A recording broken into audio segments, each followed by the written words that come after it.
One thing you need to consider when you're remodelling any room in your house is how you're going to heat that room. One method which is becoming more and more common is underfloor heating. It's an excellent way of heating your room, and also, because you need no radiators, can really save you some space too. Today we're going to show you how to install electric underfloor heating in a bathroom. It would be the same way as doing it in any other room, but for this purpose it's going to be in this room here.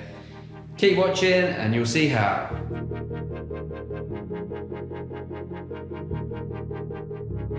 Right guys, today I'm going to be installing this. This is a Schluter DITRA Heat, which is underfloor heating system using electric rather than water.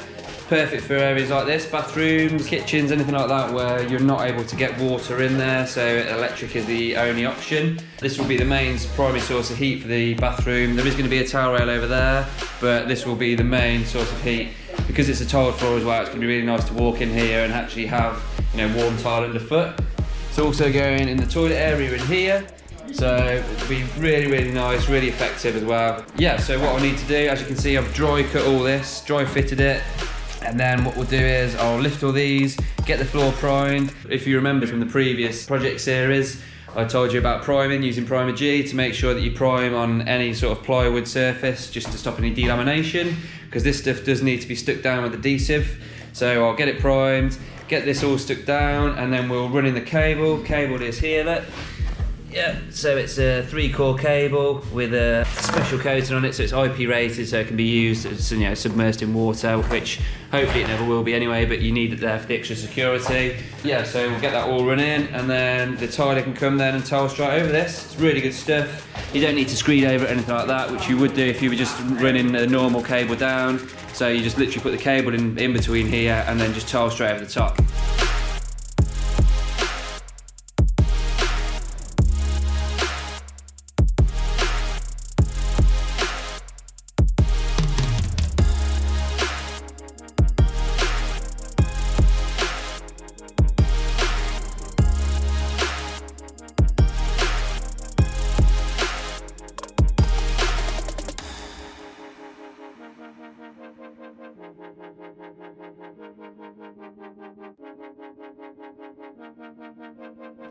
So as you can see, the matting is now down. It's been fixed down with the adhesive and then pushed down like you saw with the float as well, just to make sure it sits flat with the floor. I can't really walk on it right now because it's still slightly wet, so I don't want to distort anything. So I'm just going to get ready. I've also done it here as well. I'm just going to get ready with the cable, get ready to map that out and then get that in place.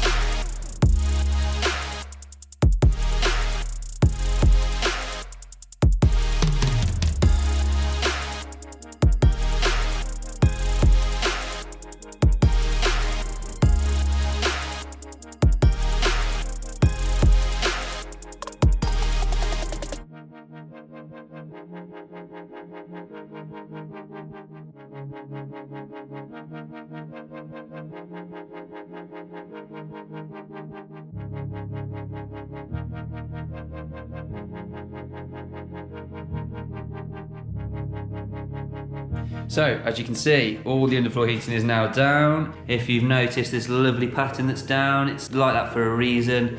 It's specified that we leave 3 studs, which is 90mm in between each of these cables. If they go any closer, it can cause overheating, which will in turn cause damage to the tiles above. So we need to make sure that we keep these 3 studs apart as specified by the manufacturer. So as you can see, I've done that everywhere. There's a big gap there that you may notice. That's because the bath's going there, so there's no need whatsoever to have any underfloor heating under that.